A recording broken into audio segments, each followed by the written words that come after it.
இன்றே டவுன்லோட் செய்து உங்கள் ஃபேவரட் ஷோக்களை என்ஜாய் பண்ணுங்க.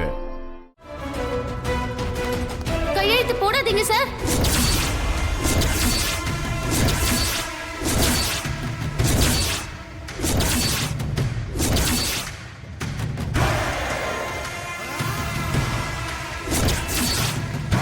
யாருமா நீங்க?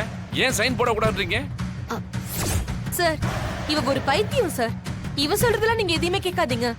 சைன் பண்ணுங்க சார். நானும் இந்த குடும்பத்தை சேர்ந்த பொண்ணுதான். ரகுராமோட தத்து பொண்ணு. இவங்களோட மருமக. இந்த சொத்துக்கு வாரிசு. என்ன நீ வாரிசா? சார், இவளே என் புள்ள ஏமாத்தி கல்யாணம் பண்ணிக்கிட்டா. இந்த கல்யாணத்துல எங்க வீட்ல யாருக்குமே விருப்பம் இல்ல சார். எங்க குடும்பத்துக்கும் இவளுக்கும் எந்த சம்பந்தமும் இல்ல. ஆனா சொத்து வேணும் சொத்து வேணும்னு எப்ப பாரு பிரச்சனை பண்ணிட்டே தான் இருப்பா. பிரச்சனை தான் பண்றேன்.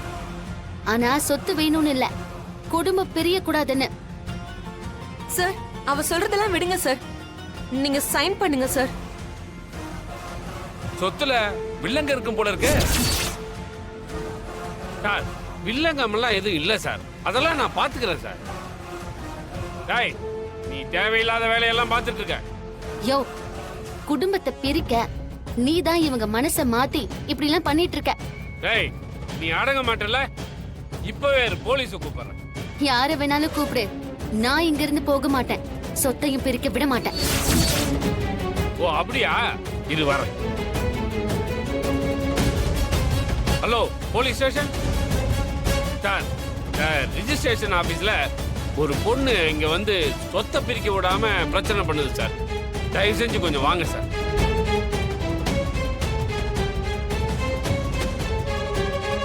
உங்க பிரச்சனையை முடிச்சிட்டு சொல்லுங்க.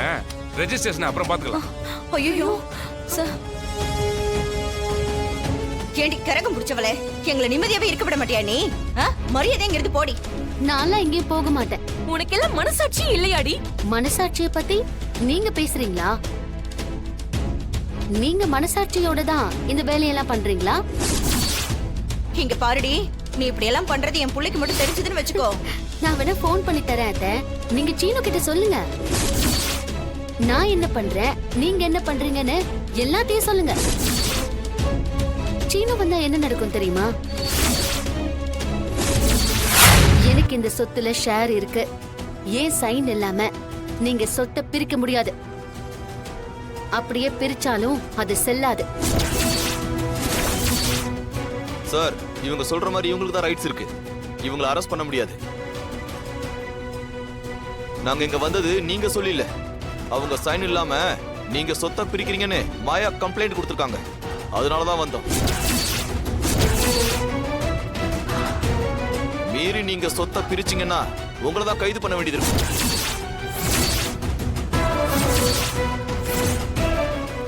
நான் தான் சொன்னேன்ல, என் உயிரே போனாலும் இந்த சொத்தை பிரிக்க விட மாட்டேன்னு. பெரியப்பா உங்க மேல எவ்வளவு நம்பிக்கை வச்சிருக்காரு. அந்த நம்பிக்கையை உடைச்சிட்டீங்கல்ல. இத பெரியப்பா கிட்ட சொல்றதுக்கு எனக்கு ஒரு நிமிஷம் ஆகாது. ஆனா அப்படி சொல்லி சிவராமன் சித்தப்பா உங்களால பாதிக்கப்படக்கூடாதுன்னு தான் நான் அமைதியா இருக்கேன்.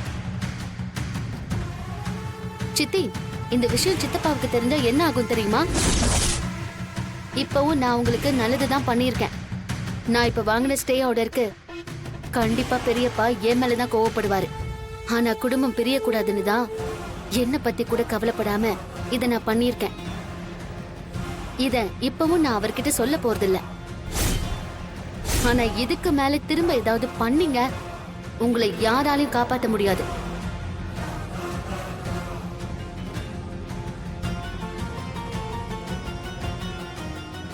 சித்தி, நீங்க மட்டும் நல்லா இருக்கணும்னு நினைக்காதீங்க. குடும்பம் நல்லா இருக்கணும்னு யோசிங்க. இதுக்கு மேல நீங்க ஏதாவது பிளான் பண்ணி சொத்தை பிரிக்க நினைச்சீங்க, கம்ப்ளைண்ட் பண்ணி உங்களை அரெஸ்ட் பண்ண வச்சிருவேன். அத்தை, உங்களையும் சேர்த்து தான் சொல்றேன்.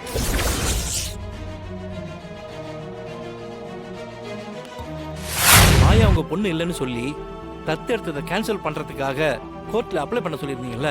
ஆமா. அதுக்கு எதிராக மாயா ஸ்டே வாங்கியிருக்காங்க. என்ன சொல்றீங்க? ஆமாம் சார். அதனால கேன்சல் பண்ணுறது கஷ்டம். அவங்க ஃபைல் பண்ண கேஸு கோர்ட்டுக்கு வந்ததுக்கு அப்புறம் தான் நம்ம எதுவுமே பண்ண முடியும்.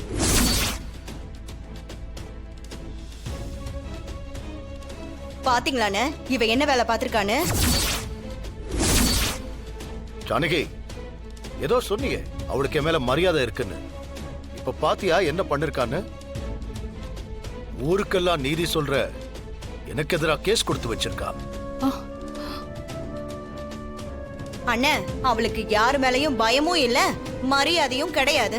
நம்மள கதிர் ஒரு பக்கம் அசிங்கப்படுத்திட்டு இருக்கானோ, அதே மாதிரி இவ நம்ம வீட்டுக்குள்ளேயே இருந்து வீட்டுல இருக்கிற எல்லாரையும் அசிங்கப்படுத்தி உங்களுக்கு எதிரா ஒரு கேஸ் கொடுத்திருக்கா. அது கேஸ் இல்லைம்மா, ஸ்டே ஆர்டர். ஏங்க ஏதோ ஒண்ணுங்க, ஆனா அண்ணனுக்கு எதிரா தானே செஞ்சிருக்கா.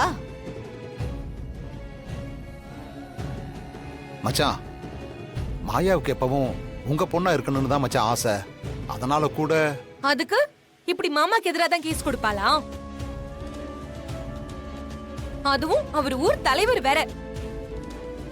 அவர் மேல கேஸ் ஃபைல் ஆனா ஊர்க்காரங்க எல்லாம் என்ன நினைப்பாங்கன்னா, மாமாவை அவமானப்படுத்துறதுக்கு தான் இவ இப்படி எல்லாம் பண்ணிட்டு இருக்கா. உனக்கு எவ்வளவு தைரியம் இருந்தா நான் போட்ட கேஸ் மேல ஸ்டே வாங்கியிருப்பேன். நான் தான் உனக்கு எனக்கு எந்த உறவு இல்லைன்னு அறுத்தறிய முடிவு பண்ணிட்டேன்ல. அதையும் மீறி என்னையே அசிங்கப்படுத்துறேன்ல. எதுக்கு இப்படி பண்ண?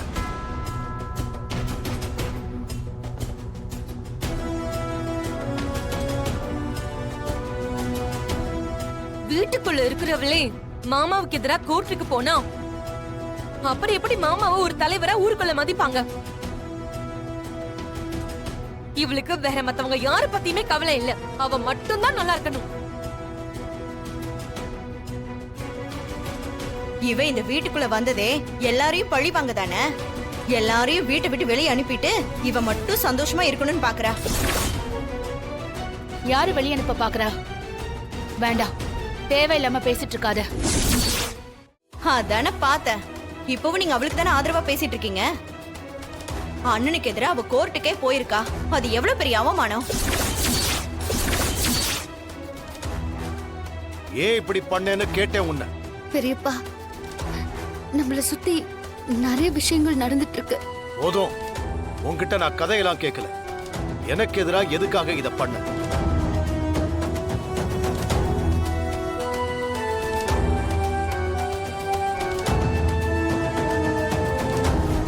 இத பெரியப்பா கிட்ட சொல்றதுக்கு எனக்கு ஒரு நிமிஷம் ஆகாது.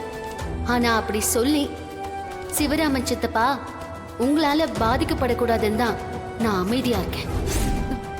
அதை என்னால இப்ப சொல்ல முடியாது பெரியப்பா.